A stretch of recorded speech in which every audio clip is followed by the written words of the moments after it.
Educating yourself makes you more powerful. I was at a meeting the other day about a potential merger of the local school districts that a lot of people are against. So there were a lot of speeches against it. And the people who had the decision to make seemed like they were just going to do what they wanted, no matter what the citizenry had to say about it. They weren't considering what was best for the students. They were just considering what they wanted to do, whatever their motivations were, which seemed nefarious at this point. Anyway, one of the people who got up to speak against them had a somewhat invigorating speech.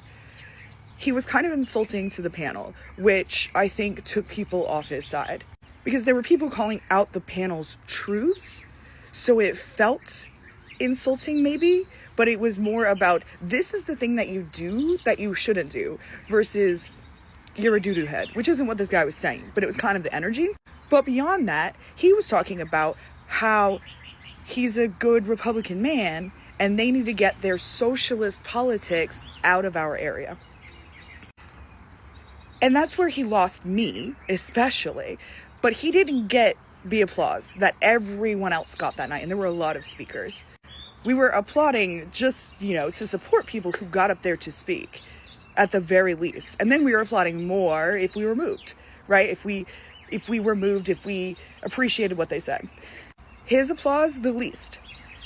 Because not only was he unnecessarily mean, he was also incorrect. It didn't know what he was talking about, but said it really, really confidently. And even if the people in the room didn't quite know that, they could feel it.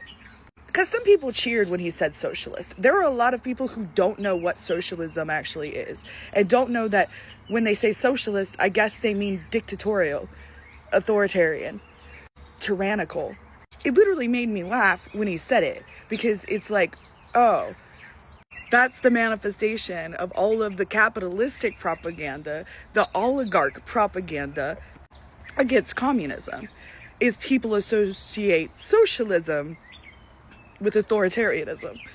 And look, I'm not an expert on history or politics, but I know that socialism is different from authoritarianism at its core, different from how it manifests in real life when people bring in other things like their own need for power or whatever. That guy had the potential to rally the multiple rooms of people watching this happen. But because he was unnecessarily mean and uninformed or ill-informed, he lost the support that he could have had. And hey, the stakes are not that high. His speech was not going to change their minds. I don't think any of the speeches were going to change their minds, to be honest. And that's why I think it's important to emphasize that they weren't being socialist. Because if they were being socialist, they would want better options for the education of the children in the area that they serve. If they were being socialist, they would be working with the citizens and not acting like unelected officials, like kings who just have the divine right to decide. This is something I'm constantly having to do because I'm in this process of decolonizing my mind, which involves making sure that what I think I know is what I actually know. Like, where does that knowledge come from?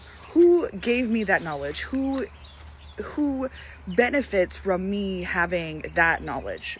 And if somebody benefits from me having the knowledge, is the knowledge fact, or is it what they want me to think so that they can maintain their power? Socialists are evil leads to the idea that socialists are Hitler, who was a dictator.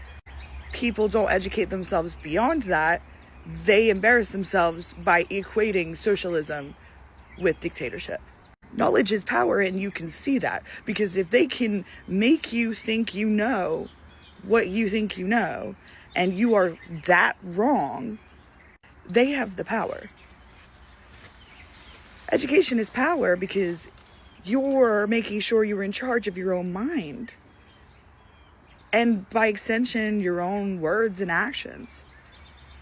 Like, are you thinking and doing what you're doing because it's what you believe in and want to be thinking and doing? Or is it because you've been influenced your entire life by people and systems that just want to maintain their power?